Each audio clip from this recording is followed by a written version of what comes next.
Con este primer ejercicio vas a empezar tus sesiones de masaje y de técnicas para aliviar tu dolor, ya sea por bruxismo o porque tengas alguna patología a nivel de articulación.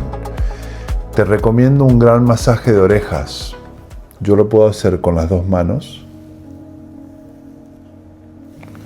Voy apretando todas las zonas blanditas de mis orejas. Puede ser un ritual antes de irte a dormir o puede ser también para despertarte por las mañanas. Te parecerá gracioso porque normalmente no hacemos esto, pero tiene un gran efecto linfático sanguíneo sobre la cara y sobre las sensaciones que nos va a dejar sobre los músculos de la masticación. Así que te recomiendo que no rechaces esta idea, sino más bien que te animes a jugarla. Una vez he masajeado, estoy haciendo presiones pequeñitas intermitentes sobre las zonas blanditas de la oreja, de arriba abajo y de abajo arriba.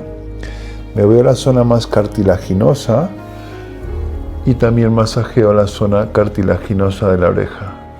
Puede ser que la estires, la aprietes, la mantengas, uses una mano, uses las dos.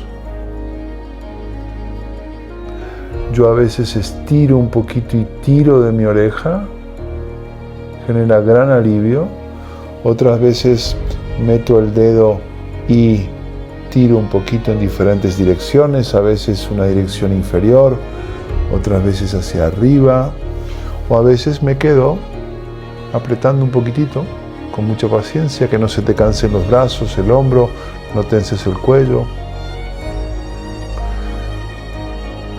Y lo mismo harías por esta oreja. Puede ser que quieras empezar de vuelta por lo blandito o te vas directamente a la parte cartilaginosa.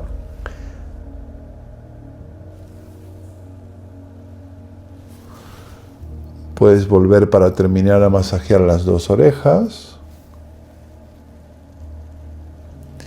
Y hazme caso, después de este masaje, dedícate 10 segundos a relajar los ojos y a sentir qué te ha dejado el masaje, qué sensación tienes, qué sientes después del masaje.